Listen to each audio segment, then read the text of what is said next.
Hello and welcome to all my dear student. आप सभी का जैम कैम यूट्यूब चैनल पे स्वागत किया जाता है और इस वीडियो में हम डिस्कस करेंगे आईआईटी जैम केमिस्ट्री का डिटेल सिलेबस कि उसका सिलेबस क्या है, क्या क्या चीज़ें आपसे पूछी जाती हैं।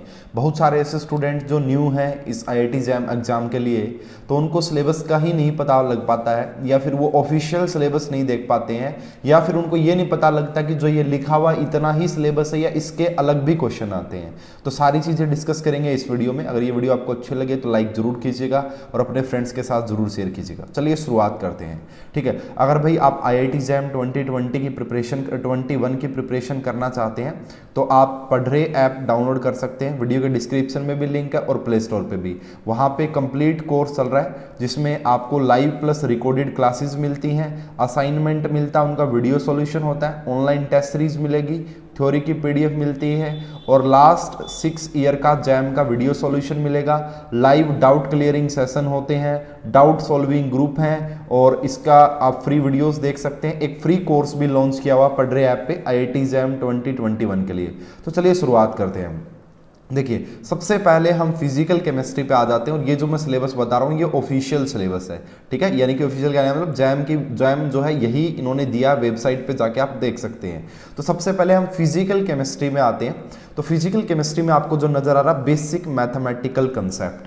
ठीक है, बेसिक मैथमेटिकल कंसेप्ट। तो इसमें ज़्यादातर हमें देखने को ये मिलता है कि 2 से 2 क्वेश्चन मैक्सिमम, और मैक्सिमम 2 क्वेश्चन, मिनिमम मतलब 2 से 3 क्वेश्चन आपको बेसिक मैथमेटिक्स से देखने को मिलते हैं।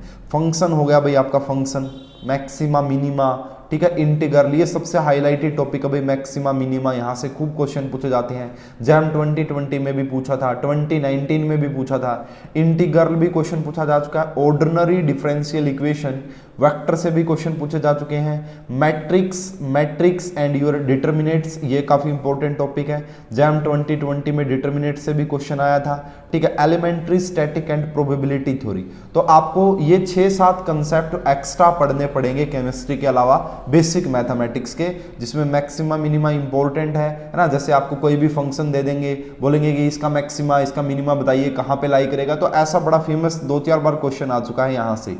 ठीक है, उसके बाद वेक्टर्स आपको पढ़ने पड़ेंगे, उनका क्रॉस प्रोडक्ट, उनकी प्रॉपर्टीज, है ना, प्रोबेबिलिटी। अभी ज्यादातर जो क्वेश्चन देखने को मिले हैं वो मैक्सिमा मिनिमा, इंटीग्रल से भी क्वेश्चन देखने को मिला है, वेक्टर से भी क्वेश्चन, मैट्रिक्स एंड डिटर्मिनेट से भी क्वेश्चन देखने को मिला है। ठीक है, नेक्स्ट जो हमारा चैप्टर भाई वो है atomic and molecular structure. Basically atomic structure आपने पढ़ा होगा बेसिक क्लासेस में, वैसा ही लगभग है, यहाँ पे भी कोई हाई लेवल का नहीं है, वही पढ़ना है लगभग आप। ठीक है, तो देखिए फंडामेंटल पार्टिकल्स के बारे में, इलेक्ट्रॉन, प्रोटॉन, न्यूट्रॉन के बारे में। सबसे इंपॉर्टेंट जिसमें सबसे ज्यादा क्वेश्चन पूछे गए हैं वो है आपका Bohr theory of the hydrogen like atom. तो ये सबसे इंपॉर्टेंट टॉपिक है भाई, बोहर मॉडल। बेसिकली ये बोहर मॉडल है। उसके बाद वेव पार्टिकल ड्यूअलिटी का मतलब dual nature of matter, Heisenberg, आपको डी ब्रोगली वेवलेंथ के बारे में, डी ब्रोगली हाइपोथेसिस पढ़ना पड़ेगा, हाइजेनबर्ग अनसर्टिनिटी प्रिंसिपल पढ़ना पड़ेगा। ठीक है, उसके बाद अनसर्टिनिटी प्रिंसिपल आ गया, स्क्रोडिंजर वेव इक्वेशन, उसके बाद आपका क्वांटम नंबर हो गई, उसके बाद शेप ऑफ ऑर्बिटल, एस की शेप कैसी होती है, पी की कैसी होती है, डी की कैसी, उसके बाद हुन्स रूल, उसके बाद Pauli exclusion principle, electronic configuration of the simple homonuclear diatomic. यानी कि ये आप like that JEE advance type का, अगर आपने जेई की तैयारी की हो कभी तो किसी अच्छी जगह पे, तो वहां पे जो आपने एटॉमिक स्ट्रक्चर पढ़ा था लाइक दैट वो सेम रहेगा, कोई एक्स्ट्रा जरूरत नहीं है पढ़ने की। तो बेसिक पढ़ना है आपको, यहाँ पे ज्यादा डिटेल में नहीं जाना है। उसके बाद भाई नेक्स्ट चैप्टर है theory of gases, gaseous state basically इसे बोल भी सकते हैं। तो यहाँ पे भाई equation of state of ideal और non ideal, van der Waal gas equation आपने सुनी होगी, या इसी को रियल गैस इक्वेशन भी बोलते हैं, तो काफी ज्यादा इंपॉर्टेंट है। काइनेटिक थ्योरी ऑफ गैसेस भी काफी ज्यादा इंपॉर्टेंट है। मैक्सवेल बोल्ट्जमैन डिस्ट्रीब्यूशन लॉ, यहाँ से क्वेश्चन ऑलरेडी पूछा जा चुका है। And equipartition of the energy, तो यहाँ से भी आपका 1 से 2 क्वेश्चन देखने को मिलते हैं भाई थ्योरी ऑफ गैसेस से। नेक्स्ट हम बात करते हैं सॉलिड स्टेट की। तो क्रिस्टल एंड क्रिस्टल सिस्टम, ठीक है भाई, जैसे आपके पास कितने टाइप का क्रिस्टल सिस्टम होता है, ये कहानियाँ। उसके बाद एक्सरे के बारे में आपने पढ़ा भी होगा, एक इसका जो है डिफ्रैक्शन वगैरह करके पढ़ा होंगी चीज़ें। उसके बाद NaCl और KCl की स्ट्रक्चर, NaCl और KCl की स्ट्रक्चर। उसके बाद क्लोज पैकिंग, है ना, 1 डायमेंशनल में, 2 डायमेंशनल में, 3 डायमेंशनल में। एटॉमिक एंड आयोनिक रेडियाई, उसके बाद रेडियस रेशियो रूल, उसके बाद लैटिस एनर्जी काफी ज्यादा इंपॉर्टेंट है, उसके बाद born-Haber cycle, isomorphism, heat capacity of the solid. ये आपका ये टॉपिक्स सॉलिड स्टेट से हैं। यहाँ पे जो ज्यादा क्वेश्चन देखने को मिलता है वो लैटिस एनर्जी से जुड़ा हुआ क्वेश्चन, या फिर वो आपका बेसिक क्वेश्चन पूछता है, यानी कि कोई ज्यादा हाई लेवल का क्वेश्चन नहीं होता है, बेसिक क्वेश्चन ही पूछा जाता है डायरेक्ट। उसके बाद केमिकल थर्मोडायनेमिक्स आ गया भाई, reversible and irreversible process, first law and its application to ideal और नॉन आइडियल गैसेज। थर्मोकेमिस्ट्री पूछा जाता है भाई, थर्मोकेमिस्ट्री इंपॉर्टेंट है, यहाँ से भी क्वेश्चन आते हैं भाई, तो ये थोड़ी सी अलग होती है आपका थर्मोडायनेमिक्स से। थर्मोकेमिस्ट्री में जैसे आपको heat of combustion, heat of neutralization, ऐसी जो टर्मिनोलॉजी वो थर्मोकेमिस्ट्री में, हीट ऑफ फॉर्मेशन, ये सारी। उसके बाद second law entropy and free energy, criteria of spontaneity, भाई कब कोई भी स्पॉन्टेनियस होगा, क्या कंडीशन रहेगी, टेम्परेचर कैसा रखना पड़ेगा, तो ये सारी बातें। ठीक है, नेक्स्ट है भाई आपका केमिकल एंड फेज इक्विलिब्रिया। ठीक है, इसमें आपके 3 टॉपिक आ गए भाई, केमिकल इक्विलिब्रियम भी आ गया आपका, आयोनिक इक्विलिब्रियम भी आ गया यहाँ पे, और यहाँ पे आपका फेज इक्विलिब्रियम भी आ गया। तो ये काफी भाई स्कोरिंग हो सकता है, इस बार तो कोई ज्यादा प्रायोरिटी दी नहीं जैम 2020 में, लेकिन ये काफी स्कोरिंग हो सकता है क्योंकि 3 टॉपिक आ गए यहाँ से। तो 3 से 4 तो नहीं, 2 से 4 के बीच में क्वेश्चन यहाँ से देखने को मिल सकते हैं। तो भाई laws of mass action, Kp, Kc, Kx, Kn, effect of temperature on K, ionic equilibrium in solution, pH, buffer solution, hydrolysis, solubility product, phase equilibrium में आपको फेज रूल पढ़ना है, its application in 1 component and 2 component system and colligative property. देखो बस हल्का सा लिख दिया कि कोलिगेटिव प्रॉपर्टी। अब बच्चों को क्या देखते हैं, atomic theory of gases, solid state. अब उन्होंने ये नहीं देखा कि यहाँ पे कोलिगेटिव प्रॉपर्टीज भी लिखा हुआ है। तो ये जो है ना 4 चैप्टर हो गए आपके पास, कौन से भाई, एक आपके पास केमिकल इक्विलिब्रियम हो गया, दूसरा आपके पास आयोनिक इक्विलिब्रियम हो गया, तीसरा आपके पास जो है फेज इक्विलिब्रिया हो गया, फोर्थ जो आपके पास है वो कोलिगेटिव प्रॉपर्टी। देखो भाई कोलिगेटिव प्रॉपर्टी से भी एक क्वेश्चन आ जाता कभी कभार, कभी पूछ लेते हैं कभी नहीं पूछते, लेकिन मेंशन है सिलेबस में, कभी आप सोचें तो कोलिगेटिव प्रॉपर्टी। नेक्स्ट देखिए भाई इलेक्ट्रोकेमिस्ट्री, वेरी इंपॉर्टेंट टॉपिक, बहुत क्वेश्चन देखने को मिलते हैं, 2 से 3 क्वेश्चन कम से कम यहां से देखने को मिलेंगे। तो भाई कंडक्टेंस के बारे में, इसकी application, transport number already question पूछा जा चुका है, galvanic cell, EMF, free energy, Nernst equation यहाँ पे पढ़नी है आपको काफी डिटेल में, कंसंट्रेशन सेल्स के बारे में पढ़ना विद और विदाउट ट्रांसपोर्ट, पोलरोग्राफी आपको पढ़नी पड़ेगी। उसके बाद concentration cell with and without transport, ये वही आ गया दोबारा से, डीबे हकल ओनसागर थ्योरी, यहां से क्वेश्चन पूछे जा चुके हैं भाई। यहाँ पे क्लार्क्स लॉ भी आपको पढ़ना पड़ेगा, यहाँ पे आपको आयोनिक स्ट्रेंथ के बारे में भी पढ़ना पड़ेगा, आयोनिक जो है यहाँ पे काफी और भी टॉपिक है, मीन आयोनिक एक्टिविटी कोफिशिएंट उसको भी पढ़ना पड़ेगा। लास्ट कुछ ईयर से वहां से क्वेश्चन आ रहे हैं मीन आयोनिक एक्टिविटी कोफिशिएंट से, तो ये काफी डिटेल में आपको पढ़ना पड़ेगा भाई, काफी अच्छे लेवल का। ठीक है, नेक्स्ट हम बात करते हैं केमिकल काइनेटिक्स, तो यहां से भी काफी अच्छे क्वेश्चन आते हैं केमिकल काइनेटिक्स से। तो रिएक्शंस ऑफ वेरियस ऑर्डर, जैसे अपने 0 order, first order, second order, nth order, ठीक है, तो रेट कांस्टेंट की यूनिट्स, ये उनके डेरिवेशन, उनके फार्मूले, उनके ग्राफ, सब कुछ पढ़ना पड़ेगा। उसके बाद आर्हीनियस इक्वेशन है भाई, काफी इंपॉर्टेंट है, collagen theory, transition state theory, chain reaction, normal and branched, ये काफी इंपॉर्टेंट है भाई, ये थोड़े से हाई लेवल के हो जाते हैं, normal and branch, enzyme kinetics, photochemical process, catalysis. तो देखो भाई ये कैटालिसिस एक टॉपिक अलग से ही होता है, उसके बाद फोटोकेमिकल प्रोसेस भी एक अलग से ही हम डिस्कस करते हैं। ठीक है, एंजाइम काइनेटिक्स तो काइनेटिक्स में ही पढ़ा लिया जाता है। और यहाँ पे भाई आपको रेडियो एक्टिविटी के बारे में भी पढ़ना चाहिए थोड़ा बहुत, रेडियो एक्टिविटी, ठीक है, क्योंकि वो भी केमिकल काइनेटिक्स से जुड़ी हुई है। तो ये हमारा केमिकल काइनेटिक्स का। उसके बाद भाई एडजॉर्प्शन से कोई ज्यादा क्वेश्चन, 1-2 क्वेश्चन ही देखने को मिलता है, नॉट वेरी मच इंपॉर्टेंट।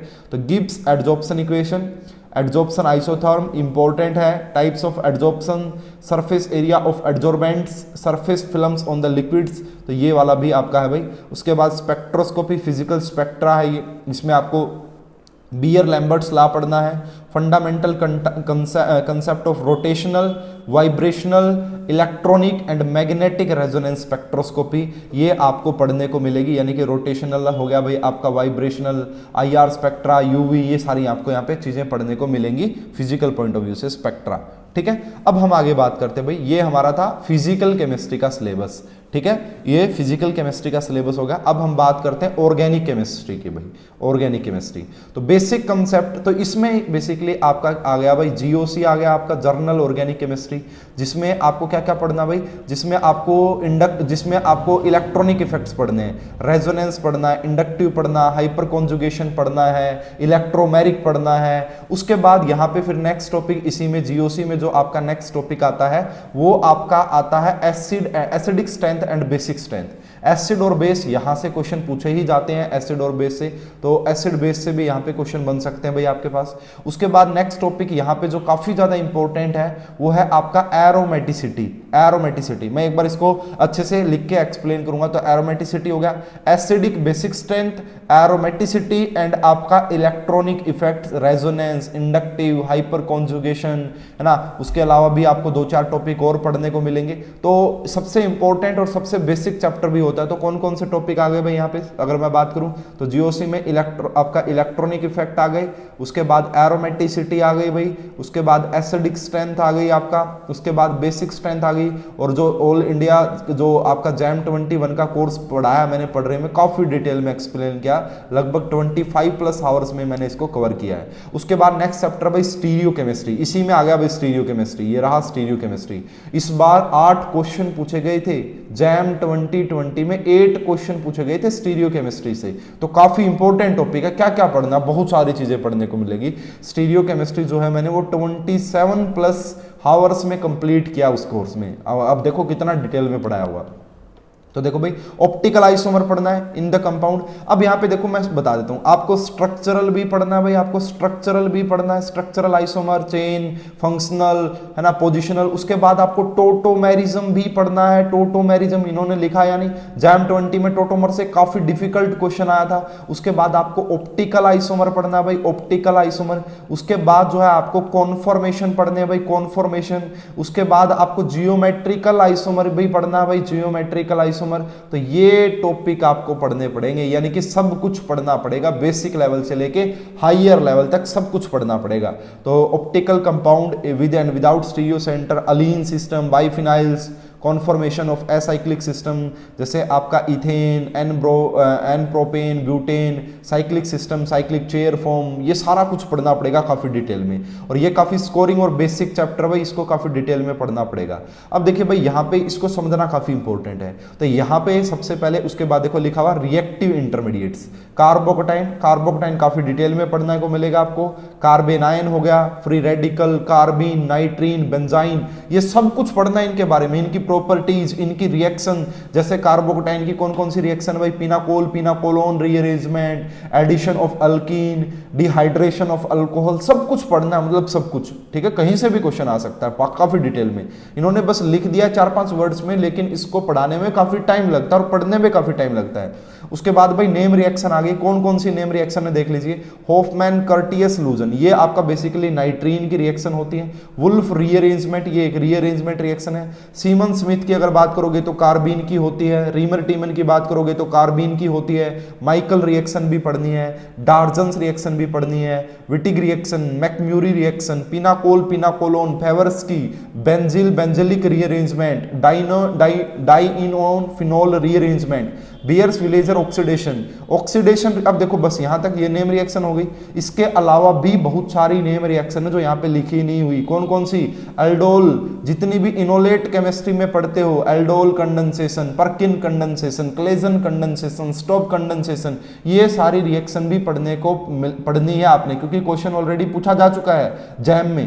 तो यहाँ पे लिखा नहीं है लेकिन पूछा जा चुका है, तो आपको पढ़ना पड़ेगा, ठीक है। उसके बाद भाई ऑक्सीडेशन एंड रिडक्शन रिएक्शन, जैसे भाई SeO2 ऑक्सीडाइजिंग, आपके जो ये रिएजेंट है बेसिकली, ये जो टॉपिक आ गया रिएजेंट का आ गया। SeO2 आपने सुना होगा, आपने PCC सुना होगा, आपने KMnO4 सुना होगा, आपने K2Cr2O7 सुना होगा। और इसके अलावा भी बहुत सारे रिएजेंट होते हैं जो ऑक्सीडेशन में हेल्प करते हैं, और बहुत सारे ऐसे होते हैं जो रिडक्शन में, जैसे लिथियम एल्यूमिनियम हाइड्राइड आपने सुना होगा, सोडियम बोरोहाइड्राइड आपने सुना होगा, डिबाल एच आपने सुना होगा, इसके अलावा लिक्विड अमोनिया आपने सुना सुना होगा, लिक्विड अमोनिया NH3, इसके अलावा लिंडलार कैटलिस्ट आपने सुना होगा, बहुत सारे हैं, सब कुछ पढ़ना पड़ेगा।